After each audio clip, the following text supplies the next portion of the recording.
नमस्कार सभी को, good afternoon all of you. आप कैसे हैं? उम्मीद करती हूँ आप बहुत अच्छे होंगे और ज़बरदस्त होंगे।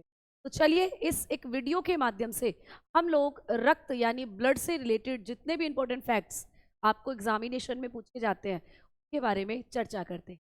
तो चलिए स्टार्ट करते हैं। सबसे पहली स्लाइड में हम देखेंगे कि रक्त क्या है, व्हाट इज़ ब्लड। आपको कई बार जनरली क्वेश्चन आता है पेपर में कि व्हाट इज़ ब्लड, तो आपको ऑप्शन वहाँ पर मिलता है कि रक्त जो होता है वो एक तरल संयोजी ऊतक है, यानी ब्लड हमारी बॉडी के अंदर लिक्विड फॉर्म में पाया जाने वाला एक टिश्यू है। तो आप लोग देखोगे कि रक्त एक तरल संयोजी ऊतक है, यानी blood is a fluid connective tissue. आगे बात करें तो एक स्वस्थ मनुष्य के शरीर में उसके कुल वजन का लगभग कितने प्रतिशत ब्लड का वेट होता है, कितने प्रतिशत रक्त का वजन होता है? तो हम लोग बताते हैं 7 से 8%। तो ये सिमिलरली डायरेक्टली क्वेश्चन आपको आता है कि एक स्वस्थ व्यक्ति के वजन का कितने प्रतिशत उसकी बॉडी के अंदर ब्लड होता है, रक्त होता है? तो हम बताते हैं it is approximately 7 to 8% of body weight. Clear? आगे बात करें तो एक वयस्क मनुष्य के शरीर में वजन होता, मतलब वजन की बात तो कर ली 7 से 8%, लेकिन ये ब्लड होता कितना है, रक्त का अमाउंट कितना होता है, ये आपसे पूछा जाता है। तो जब हम लोग एक मनुष्य की या किसी भी नॉर्मल पर्सन की बात करते हैं तो उसकी बॉडी के अंदर जो ब्लड का अमाउंट होता है वो होता है प्यारे दोस्त 5 to 6 लीटर। तो ये भी कई बार जनरली क्वेश्चन पूछ लिया जाता है कि एक स्वस्थ मनुष्य के शरीर में कितना ब्लड होता है इन लीटर। लीटर में वैल्यू आ जाती है तो 5 से 6 लीटर। अब हम अगली स्लाइड पर बात करने वाले हैं कि जब हम फीमेल बॉडी की बात करें, महिलाओं के शरीर की, तो महिलाओं में लगभग पुरुषों की तुलना में यानी कंपैरेटिवली मेल्स फीमेल्स की बॉडी के अंदर आधा लीटर ब्लड का जो अमाउंट है वो कम होता है। तो आप देख पा रहे हो कि महिलाओं के शरीर में पुरुषों की तुलना में लगभग आधा लीटर जो रक्त होता है वो कम होता है। Womens about half a litre less blood than man. Clear? तो ये भी जनरली आपको याद करने के लिए चीज़ें जो हैं अपने दिमाग में रखनी है, क्योंकि यहाँ से भी कई बार स्टेटमेंट वाइज क्वेश्चन पूछे जा सकते हैं। आगे बढ़े तो मानव रक्त का पीएच मान बहुत इंपॉर्टेंट फैक्ट है बेटा।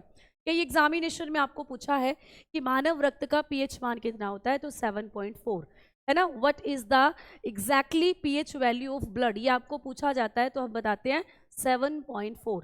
और क्योंकि ब्लड का पीएच वैल्यू 7.4 है, इसीलिए जो ब्लड होता है वो क्षारीय होता है, मींस एल्केलाइन होता है नेचर के अंदर।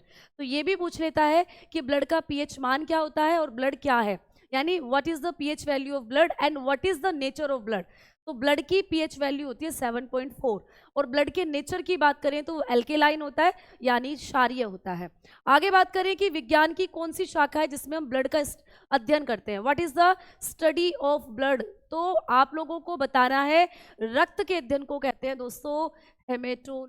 क्लियर? हेमेटोलॉजी। ये साउंड कर रहा है कुछ कुछ हेमोग्लोबिन की तरह। हेमोग्लोबिन, आप लोग जानते हैं कि आपके ब्लड के अंदर हेमोग्लोबिन एक वर्णक यानी एक पिगमेंट की तरह होता है, और ये ऐसा पिगमेंट है जो आपके ब्लड को कलर देता है। What is the colour of your blood, तो आप कहेंगे रेड। तो बिल्कुल आपके ब्लड का जो रेड कलर होता है वो इसी की वजह से होता है, हेमोग्लोबिन की वजह से। साथ में ये जो हेमोग्लोबिन है यही आपके ब्लड के अंदर oxygen, carbon monoxide and carbon dioxide को बाइंड अप करने का काम भी करता है। ठीक है, इन तीनों गैसेस की बाइंडिंग भी हेमोग्लोबिन करता है। बट कभी पूछ ले कि सबसे ज्यादा बाइंडिंग ये किसके साथ करता है, तो ये कार्बन मोनोऑक्साइड के साथ मोर बाइंडिंग दिखाता है। जबकि सबसे लेस बाइंडिंग किसके साथ करता है, तो कार्बन डाइऑक्साइड के साथ। ऑक्सीजन इन मिडिल यानी मध्य में है, बीच में है। चलते हैं आगे, बात करते हैं नेक्स्ट फैक्ट की। तो रक्त मुख्य रूप से दो भागों से मिलकर बना होता है। What is the two main components of your blood, तो आप बताते हैं first is plasma and second is blood vessels यानी रक्त कणिकाएं, जिनको हम लोग रुधिराणु के नाम से भी जानते हैं। ठीक है, अब बात करते हैं blood is primarily composed of two parts. First is plasma. आप जानते हैं प्लाज्मा जो होता है यही ब्लड का लिक्विड पार्ट है। प्लाज्मा ही रक्त का तरल भाग होता है और ये कितने परसेंट ब्लड को कवर करता है, 55%। पूछा जाता है how much plasma cover blood part, तो मतलब ये ब्लड के अंदर कितने एरिया को कवर करता है, कितने भाग को घेरता है, तो 55%। Clear? And second part is blood vessels. Blood vessels आपके रक्त का 45% भाग बनाती हैं, 45% एरिया कवर करती है। आगे बात करते हैं कि प्लाज्मा में लगभग पानी कितना है, क्योंकि प्लाज्मा लिक्विड है, प्लाज्मा रक्त का तरल भाग होता है, तो इसमें पानी कितना होता है, तो 90%। अबाउट समटाइम आपको क्वेश्चन 90 to 92 के आसपास भी दिया हुआ होता है, तो 90 to 92% भी कई बार आपको ऑप्शन में मिल सकता है, ठीक है। अब प्लाज्मा जो है, इसका मेन फंक्शन, इसका मुख्य कार्य क्या है, तो इसका मुख्य कार्य पचे हुए भोजन एवं हार्मोन का संवहन करना है।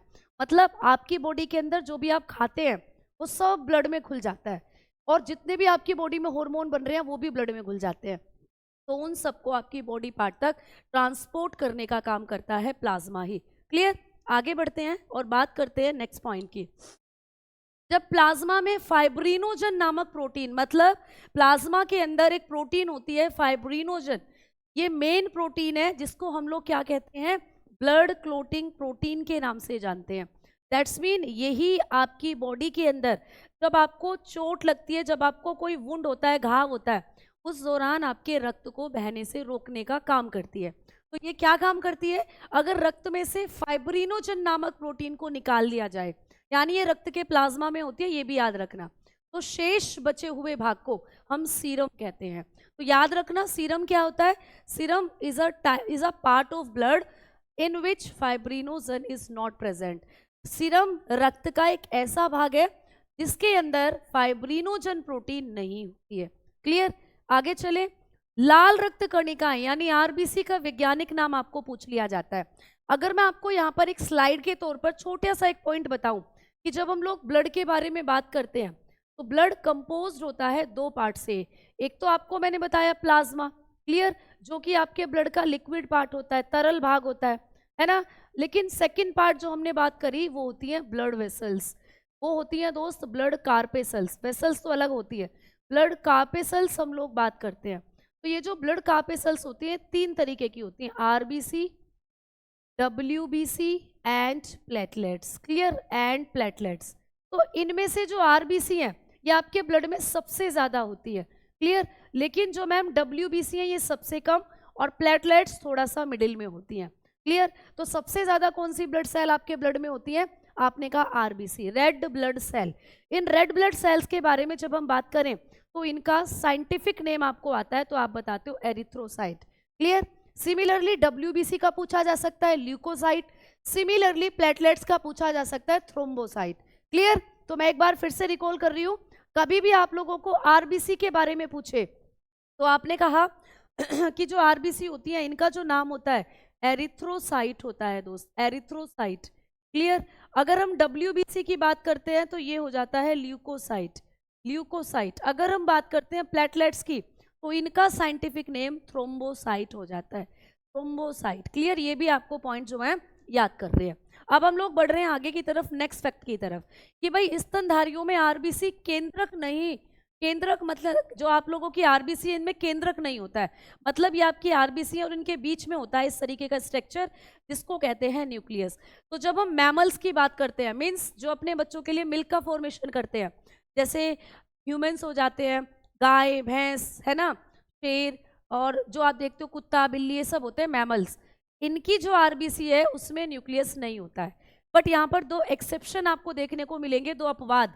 ऊंट, ऊंट की आरबीसी में केंद्रक होता है, और लामा, लामा भी ऊंट की ही कैटेगरी का एक और जानवर है, इसकी भी आरबीसी में आपको केंद्रक मिलता है। तो ये दोनों अपवाद हो जाते हैं। चलिए आगे बात करते हैं, आरबीसी का निर्माण हमारी बॉडी में कहाँ होता है, या ओवरऑल आपको ब्लड का फॉर्मेशन भी पूछे कि हमारी बॉडी में जो ब्लड होता है इसका फॉर्मेशन कहाँ होता है, रक्त का निर्माण हमारे शरीर में कहाँ होता है, आप बताते हो दोस्त अस्थि मज्जा में। कहाँ, अस्थि मज्जा। ये भी क्वेश्चन आता है कि ब्लड फॉर्मेशन हमारी बॉडी के अंदर कहाँ होता है, तो आप बताते हो कि बोन मैरो के अंदर, अस्थि मज्जा में रक्त का निर्माण होता है। ठीक है। लेकिन भ्रूणीय अवस्था में पूछ लिए, एम्ब्रियोनिक स्टेज, यानी जब एक फीटस अपनी मदर के वॉर्म के अंदर, मदर के गर्भ में डेवलपमेंट कर रहा होता है, उस दौरान जो उसका ब्लड बनाती है वो बनाती है दोस्त आपका लीवर है ना, और आपका स्प्लीन। तो कई बार क्वेश्चन आ जाता है कि भ्रूणीय अवस्था में रक्त का निर्माण कहाँ होता है। ठीक है। During the embryonic stage RBCs are produced in liver and spleen. या तो आरबीसी या सिंपली ब्लड भी पूछ ले तो तब भी आपको यही बताना है, लीवर और स्प्लीन। ठीक है।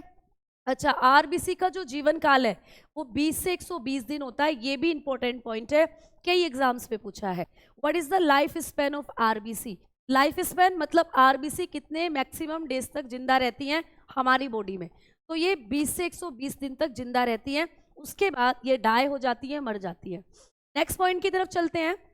प्लीहा को आरबीसी का कब्रिस्तान कहा जाता है और शरीर का ब्लड बैंक भी कहा जाता है। क्वेश्चन आता है, विच organ of human body is known as blood bank of the body and graveyard of RBC? तो आप बताते हो स्प्लीन। बेटा ये स्प्लीन आपकी बॉडी के अंदर पाया जाने वाला एक ऑर्गन है, लाइक लीवर, जैसा आपका लीवर होता है ना वैसे ही स्प्लीन होता है। लेकिन ये जो स्प्लीन है इसको हमने दो और नाम दिए हैं। इस स्प्लीन को ही कहते हैं कब्रिस्तान यानी ग्रेवयार्ड, क्योंकि यहीं पर आपकी आरबीसी डेड होती है, ठीक है। दूसरा इसको कहते हैं blood bank of the body, यानी कि रुधिर का, आपकी बॉडी का रुधिर बैंक।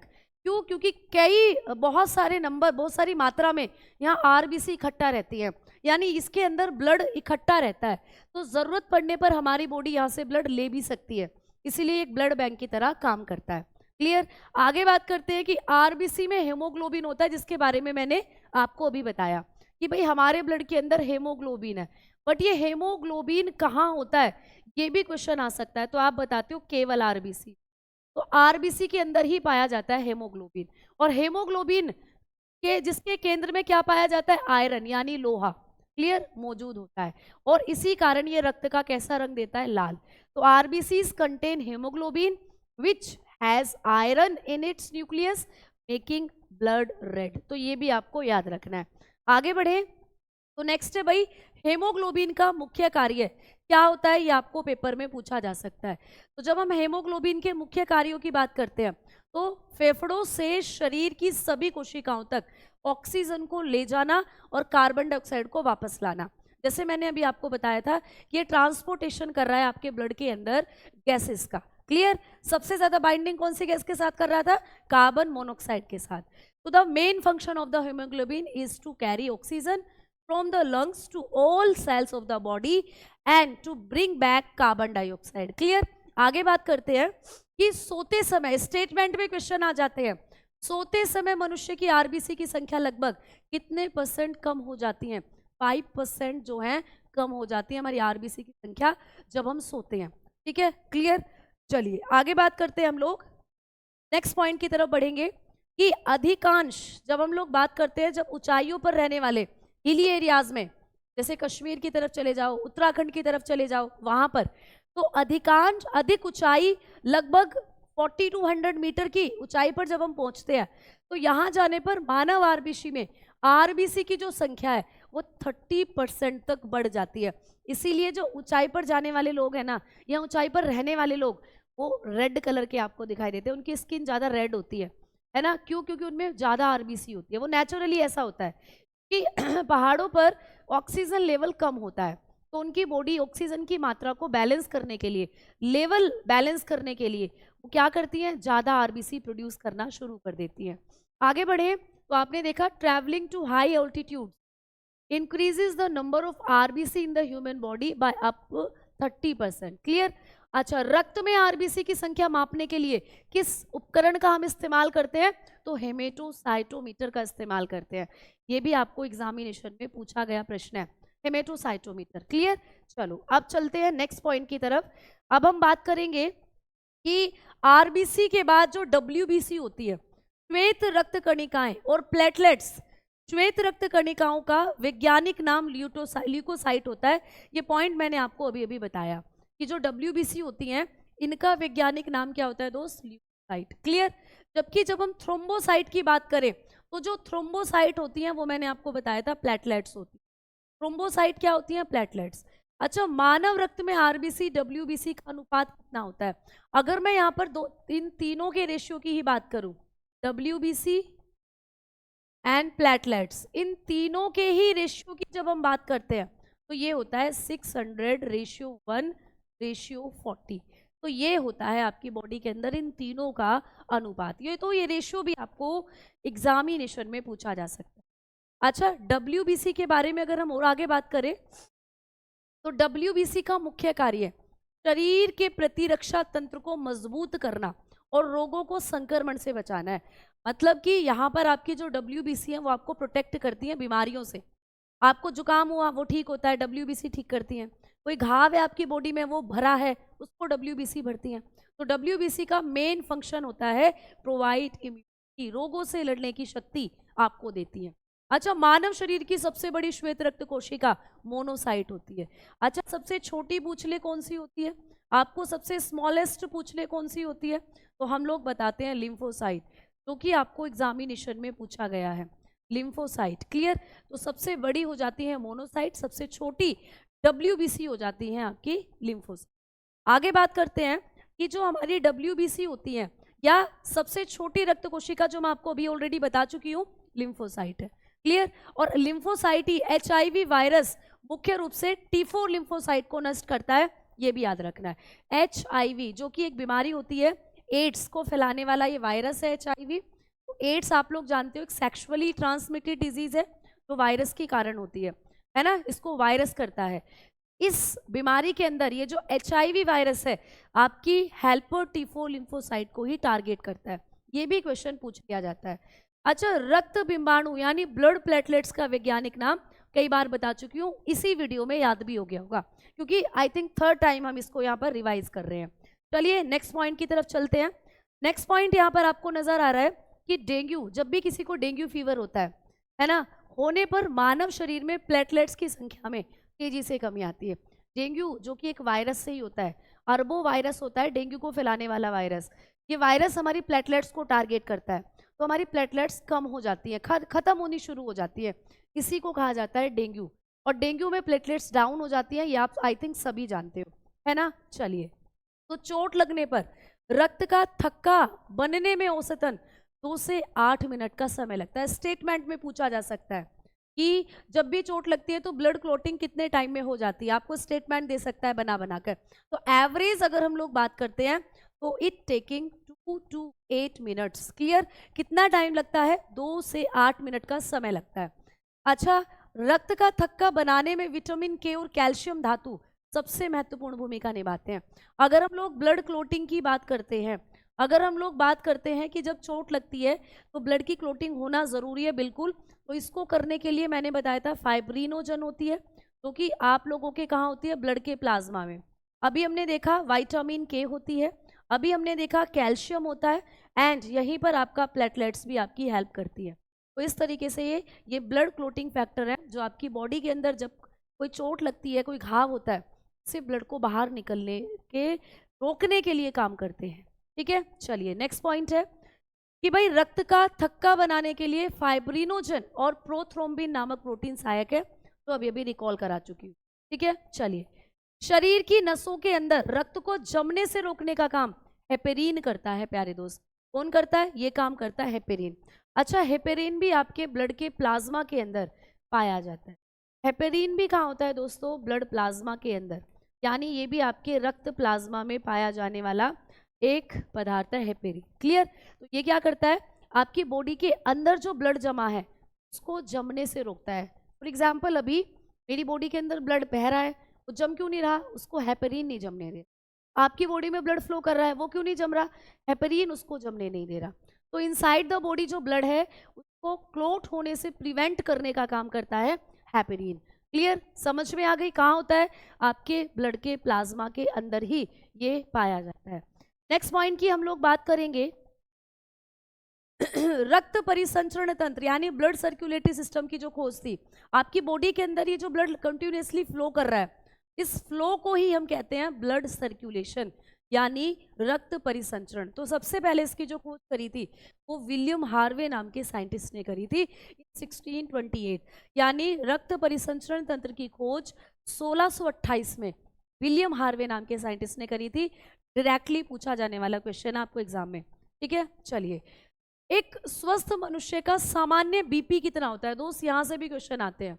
आपकी बॉडी के अंदर जो बीपी है वो कितना होता है? नॉर्मल बीपी 120 to 80 mmHg होता है प्यारे दोस्त, यानी ये हमारे बीपी की नॉर्मल रेंज है। इससे ज़्यादा हो रहा है तो हाई बीपी, कम हो रहा है तो लो बीपी हो जाता है। क्लियर? चलिए आगे देखते हैं। नेक्स्ट फैक्ट क्या कहते हैं कि भाई प्यारे दोस्त, मनुष्य का रक्तचाप मापने वाला यंत्र, बहुत अच्छा क्वेश्चन है, डायरेक्टली आता है कई बार पूछा गया है आप लोगों को एग्जाम में कि किससे हम अपना बीपी मापते हैं, which instrument is use to measure blood pressure. तो आप बताते हो स्फेग्मोमोनोमीटर। स्फेग्मोमोनोमीटर नाम का एक यंत्र होता है, इसी से हम अपने बीपी को मेजर करते हैं। अच्छा, अगर हम ब्लड ग्रुप्स की बात करते हैं तो ABO यानी कि आपको एग्जामिनेशन में आएगा ABO blood group system. Blood group system, इसकी खोज किसने करी थी, है ना? Who discovered ABO blood group system? तो आप बताते हैं कार्ल लैंडस्टीनर। ठीक है, तो कार्ल लैंडस्टीनर ने क्या किया था, ABO ब्लड ग्रुप सिस्टम की डिस्कवरी करी थी इन 1901 में। ठीक है, क्लियर? तो ये भी आपको पूछा जाता है पेपर के अंदर। जबकि जो B blood group, AB blood group है, इसको खोजा था डिकैस्टेलो और स्टारली ने। डिकैस्टेलो और स्टारली नाम के साइंटिस्ट ने। इन विच ईयर? 1902 में इन्होंने डिस्कवर किया था AB ब्लड ग्रुप। तो human body have 4 type of blood group. हमारे पास 4 तरीके के ब्लड ग्रुप है, A, B, AB and O। Clear? 4। अब इसमें से जो 3 है यानी कि A, B और O, इनको तो लैंडस्टीनर ने डिस्कवर किया था जबकि जो चौथा बचा AB ब्लड ग्रुप, उसको डिस्कवर किया था डिकैस्टेलो और स्टारली ने। चलिए नेक्स्ट पॉइंट की तरफ मूव ऑन करते हैं। अगला पॉइंट आपके सामने कि रक्त समूह कौन सा ब्लड ग्रुप है जिसको हम यूनिवर्सल डोनर, किसको हम लोग यूनिवर्सल रिसेप्टेंट के नाम से जानते हैं, सर्वदाता, सर्वग्राही। तो रक्त समूह O negative. Clear? O negative होता है यूनिवर्सल डोनर, वो सबको ब्लड डोनेट कर सकता है। मीन्स अगर किसी को ब्लड चाहिए तो O नेगेटिव वाला सबको शूट करेगा। क्लियर? क्योंकि इसमें कोई एंटीजन नहीं होते। विद रीजन आपको कई बार पूछ लिया जाता है, तो इसमें कोई एंटीजन नहीं है, that's why O negative is universal donor. Clear? आगे बात करें, समूह AB पॉजिटिव की बात करते हैं। AB पॉजिटिव, इसको कहते हैं सर्वग्राही, ये सबका ब्लड ले लेता है। अगर किसी AB पॉजिटिव वाले बंदे को ब्लड चाहिए तो ब्लड टेस्ट की जरूरत नहीं है, किसी का भी ब्लड दे दो उसको, सबका ब्लड उसको शूट करेगा। तो ये यूनिवर्सल रेसिप्टेंट है, क्योंकि इसके अंदर कोई एंटीबॉडी नहीं होते, इसीलिए ये पॉइंट्स ऐसे हैं जो आपको स्टेटमेंट वाइज पेपर में पूछ लिए जाते हैं। अगर हम आगे बात करते हैं, नेक्स्ट आपके ब्लड के अंदर होता है RH फैक्टर। RH फैक्टर आपके ब्लड के अंदर, अभी मैंने कहा ना O नेगेटिव, AB पॉजिटिव, तो मतलब ये नेगेटिव और पॉजिटिव जो चार्जेस है यही होते हैं RH फैक्टर। तो RH फैक्टर की खोज किसने करी थी, ये आपको पूछा जाता है। RH फैक्टर की खोज भी लैंडस्टीनर और उनके साथ एक साइंटिस्ट थे वेनर, इन्होंने करी थी 1940 में, इन 1940। ठीक है, RH factor was discovered by Landsteiner and Vanern in 1940। Clear? चलिए अब अगर हम लोग बात करते हैं, यहाँ पर कुछ एक आपको पूछ लिया जाता है कि यदि पिता का रक्त समूह RH पॉजिटिव है, यानी जो फादर है, फादर का जो ब्लड ग्रुप है वो पॉजिटिव है, और मदर का जो ब्लड ग्रुप है वो नेगेटिव है, तो ऐसे में होगा क्या कि इनके बच्चों में एक बीमारी हो जाती है, उस बीमारी को कहते हैं एरिथ्रोब्लास्टोसिस फेटालिस। ठीक है, तो जन्म लेने वाले शिशु की गर्भ अवस्था में या जन्म के बाद तुरंत मृत्यु हो जाती है। कौन सी बीमारी की वजह से? Erythroblastosis fetalis. तो ये सेम स्टेटमेंट पूछा जा सकता है कि जब फादर जो है उनका RH फैक्टर पॉजिटिव और मदर का RH फैक्टर नेगेटिव हो, तो जन्म लेने के बाद बच्चे की मृत्यु किस बीमारी के कारण होती है? तो आप बताते हो एरिथ्रोब्लास्टोसिस फेटालिस। ये एक ब्लड से संबंधित या RH फैक्टर से संबंधित ये एक डिजीज होती है जो आपको पूछा जाता है। अच्छा, RH फैक्टर जो है ये किस एनिमल से रिलेटेड है? तो it is related to a monkey. ये एक बंदर से रिलेटेड है दोस्त, है ना? यानी कि जब कार्ल लैंडस्टीनर और वेनर एक्सपेरिमेंट कर रहे थे तो एक बंदर पर उन्होंने एक्सपेरिमेंट किए थे, उस बंदर का नाम था रीसस। तो रीसस के नाम के ही 2 कैपिटल लेटर लेकर, है ना, तो रीसस नाम के बंदर के 2 कैपिटल लेटर लेकर बना दिया गया RH फैक्टर। क्लियर? चलिए अब चलते हैं हम लोग अपने लास्ट पॉइंट की तरफ कि यहाँ से आपको पूछा जाएगा कि माता पिता के रक्त समूह के आधार पर बच्चों में संभावित रक्त समूह का निर्धारण जेनेटिक्स के नियमों पर आधारित है, यानी इसको कहा जाता है ब्लड ग्रुप जेनेटिक्स। इसको कहते हैं फिर हम लोग ब्लड ग्रुप जेनेटिक्स, यानी जब हम मम्मी पापा के ब्लड के आधार पर बच्चों का ब्लड बता दें तो उसको कहते हैं ब्लड ग्रुप जेनेटिक्स, रक्त समूह आनुवांशिक। उम्मीद करती हूँ इस छोटी सी क्लास से, इस छोटी सी वीडियो से आपने ब्लड के 40 इंपॉर्टेंट जो फैक्ट्स हैं, जो डायरेक्टली आपको पेपर में आते हैं, स्टेटमेंट के रूप में भी आ सकते हैं, स्टेटमेंट वाइज पूछे जा सकते हैं, या आपको दूसरे तरीके से पूछे जा सकते हैं, उनको आपने सीखा होगा। तो वीडियो अगर अच्छी लगी तो कमेंट कर ज़रूर बताइएगा। ठीक है, मिलते हैं नेक्स्ट वीडियो में नेक्स्ट टॉपिक के साथ। तब तक के लिए गुड बाय, टेक केयर।